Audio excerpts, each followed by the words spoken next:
오늘 우리에게 주신 말씀은 나훔 1장 1절에서 8절까지의 말씀입니다. 니느웨에 대한 경고, 곧 에고스 사람 나훔의 묵시의 글이라. 여호와는 질투하시며 보복하시는 하나님이시라.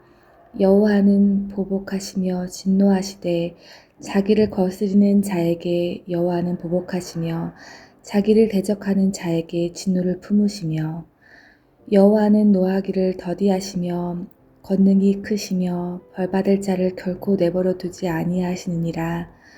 여호와의 길은 회오리 바람과 광풍에 있고 구름은 그의 발에 티끌이로다. 그는 바다를 꾸짖어 그것을 말리시며 모든 강을 말리시다니 바산과 갈멜이 쇠하며 레바논의 꽃이 시드는도다. 그로 말미암아 산들이 진동하며 작은 산들이 녹고 그 앞에서는 땅 곧 세계와 그 가운데에 있는 모든 것이 솟아오르는도다. 누가 능히 그의 분노 앞에 서며 누가 능히 그의 진노를 감당하랴. 그의 진노가 불처럼 쏟아지니 그로 말미암아 바위들이 깨지는도다. 여호와는 선하시며 환난 날의 산성이시라. 그는 자기에게 피하는 자들을 아시느니라. 그가 범람하는 물로 그곳을 진멸하시고 자기 대적들을 흑암으로 쫓아내시느니라. 하나님의 크신 은혜가 이 새벽 우리 모두에게 가득하기를 간절히 소망합니다. 이수호 목사입니다. 나훔 1장 1절부터 8절의 말씀, 진노의 날에 피난처 되신 하나님이라는 주제로 함께 주님의 말씀을 보겠습니다. 사랑하는 성도 여러분, 갑자기 비바람이 몰아치거나 민방위 사이렌이 울리면 우리는 본능적으로 피할 곳을 찾습니다. 평소에는 대피 훈련이 귀찮고 잔소리처럼 들리지만 진짜 위기가 오면 그 훈련이 생명줄이 되기도 합니다. 역사적인 실화가 하나 있는데 9.11 테러 당시 세계무역센터에 있던 모건 스탠리 회사의 보안 책임자 릭 레스콜라의 이야기입니다. 그는 평소 임직원들에게 시간 낭비라는 비난과 불평을 들으면서도 3개월마다 이 혹독한 건물 대피 훈련을 반복시켰다고 합니다. 그리고 2001년 9월 11일 진짜 테러가 발생했습니다. 제자리에 대기하라는 그 건물 방송이 나왔지만 이 레스콜라는 위기를 직감하고 확성기를 들었습니다. 당장 대피하세요. 평소 훈련대로 움직이십시오. 이 공포에 질린 직원들을 향해 이 의연하게 노래를 부르며 대피를 지휘한 결과 무려 2,700명의 직원이 이 전원 무사히 탈출하는 기적이 일어났던 것입니다. 이 불평을 들으면서도 멈추지 않았던 대피 경고와 반복 훈련이 수천 명의 생명을 살린 것입니다.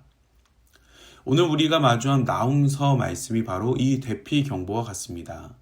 하나님께서는 선지자를 통해 다가올 심판을 경고하시며 우리가 영적으로 깨어 속히 안전한 피난처로 대피할 것을 촉구하고 계십니다.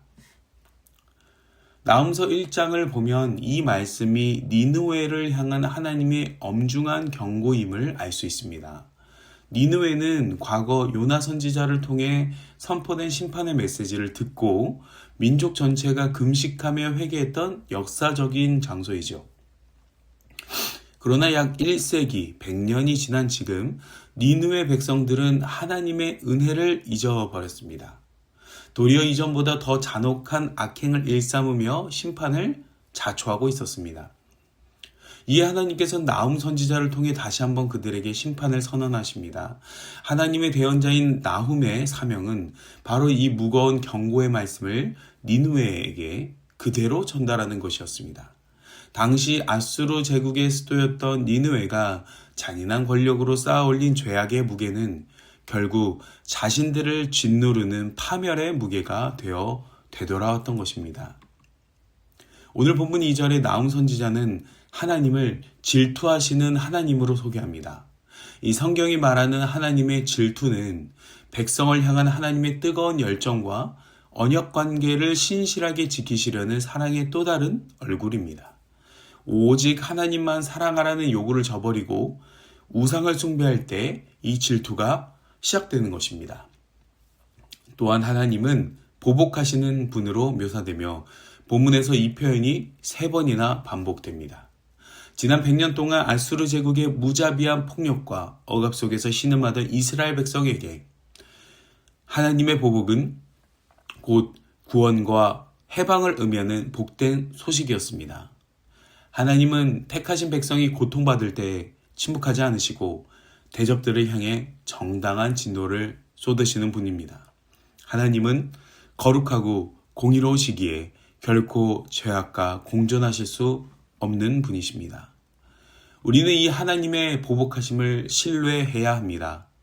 레위기 19장 18절에 원수를 갚지 말라고 하신 이유는 보복의 권한이 오직 하나님께 있기 때문입니다.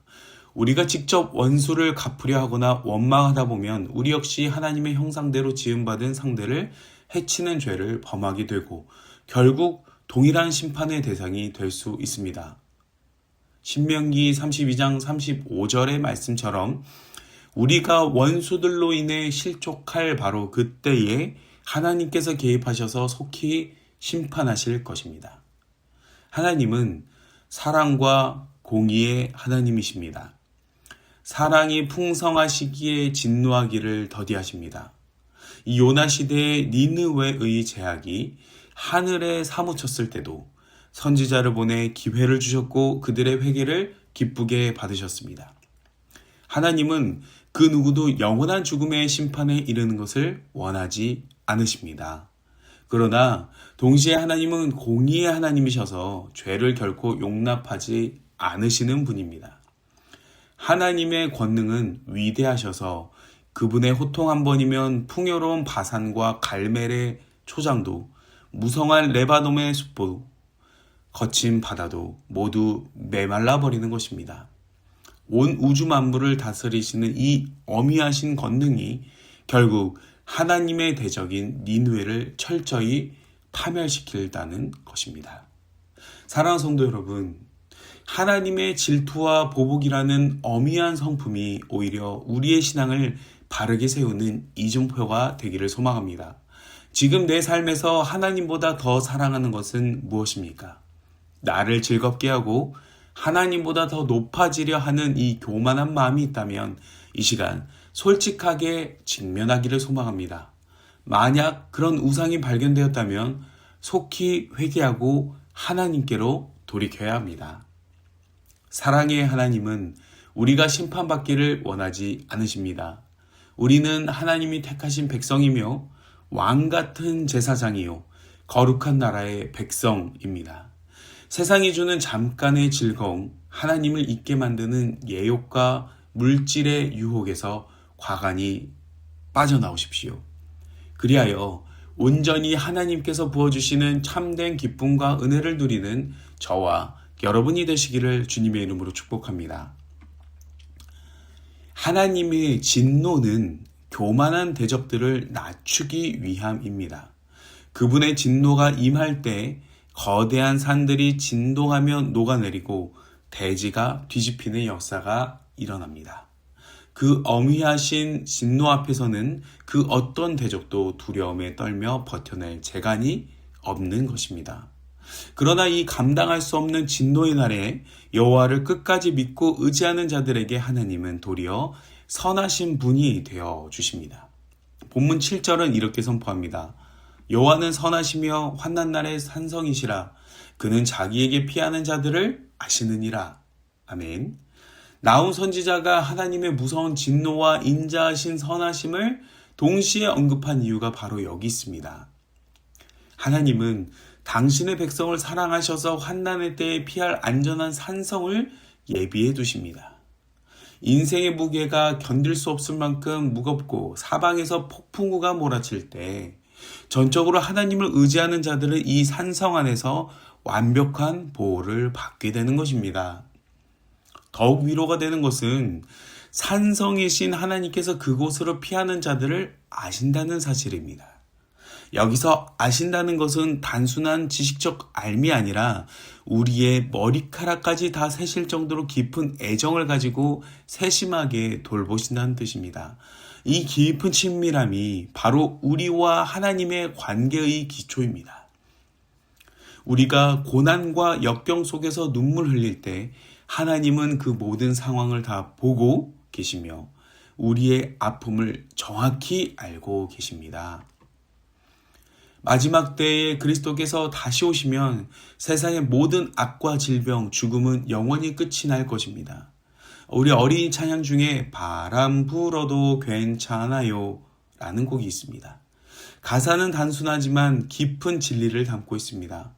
우리 하나님은 정말 위대하시기 때문에 세상에 어떤 풍파와 거센 바람이 불어와도 우리를 넉넉히 지키고 보호해 주신다는 고백입니다.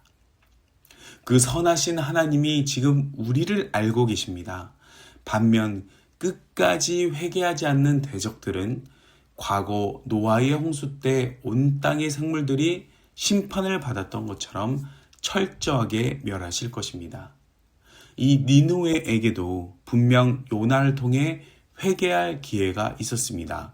그러나 세대가 바뀌면서 하나님의 경고를 가볍게 여겼고 결국 그들은 구원의 빛을 잃은 채 흑암 속에서 파멸을 맞이하게 되었습니다. 우리는 날마다 믿는 자들에게 주시는 이 경고와 심판의 메시지를 기억하며 하나님을 경외하는 삶을 살아야 합니다. 우리 인생에 수많은 바람이 불어도 괜찮다고 당당하게 고백할 수 있는 이유는 단 하나, 전능하신 하나님이 우리와 함께 하시기 때문입니다. 우리는 지금 그분의 안전한 산성에 피해 있으며 그분이 우리를 너무나 잘 알고 계신다는 것입니다. 만약 우리가 힘들고 괴로울 때 피난처 되신 하나님을 등지고 세상을 벗삼아 의지한다면 어떻게 되겠습니까? 우리를 가장 잘 아시는 하나님을 실망하게 해드리고 스스로 산성 밖으로 걸어나가는 어리석은 선택이 될 것입니다. 공의의 하나님께서는 오늘 우리를 위해 기꺼이 피난처가 되어주셨습니다. 언제나 하나님의 산성 안에 거하며 기뻐하고 주님의 불같은 진노를 피하는 복된 성도님들 되시기를 간절히 축복합니다. 사랑하는 성도 여러분, 우린 때로 심판이라는 단어를 너무 불편하게 여깁니다. 반면에 하나님이 우리의 산성과 요새가 되신다는 사실을 너무나도 잘 알고 있습니다. 그래서 우리의 입술은 하나님의 두려운 심판을 말하기보다 우리를 품어주시는 따뜻한 산성을 먼저 이야기하곤 합니다. 하나님이 나를 지켜주시는 분이라는 것은 잘 믿으면서도 정작 내 안의 죄를 직면하고 회개하는 일은 자꾸만 뒤로 미루고 있지 않습니까? 하나님은 사랑과 공의의 성품을 동시에 가지신 분입니다. 과거 니느의 백성들을 사랑하셨기에 그들을 향한 공의의 심판을 잠시 더디하시고자 요나 선지자를 보내셨던 것처럼 오늘날 하나님께서는 우리를 위해 예수 그리스도를 보내주셨습니다. 율법과 말씀의 완성이신 예수님을 우리 삶에 보내주셨기에 우리는 비록 거친 세상 속에서 힘들고 괴로울지라도 예수님을 통해 하나님은 나의 산성이시다 고백하는 은혜를 누릴 수 있게 되었습니다.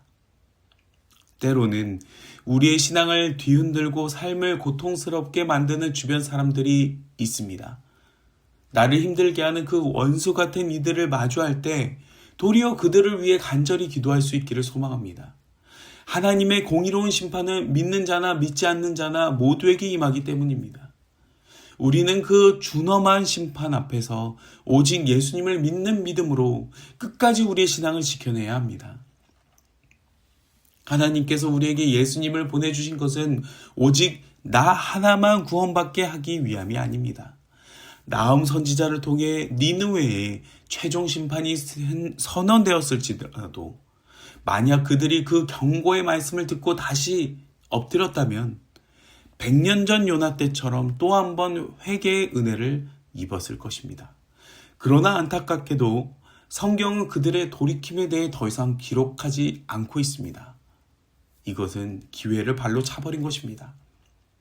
사랑하는 성도 여러분, 오늘 하루 나를 어렵게 하고 마음을 아프게 하는 자들을 향한 원망을 내려놓고 그들을 위해 기도하기를 소망합니다. 하나님께서 공의로 개입하셔서 모든 상황과 그들의 마음을 바꿔주시기를 간절히 기도하기를 소망합니다. 그 기도와 은혜를 통하여 지금도 살아계셔서 역사하시는 하나님을 경험하기를 원합니다. 진노의 날에 오직 우리의 유일한 피난처가 되시는 하나님을 오늘 하루도 깊이 묵상하고 전적으로 의지하는 온누리교회 모든 성도님들이 되시기를 주님의 이름으로 간절히 축원합니다.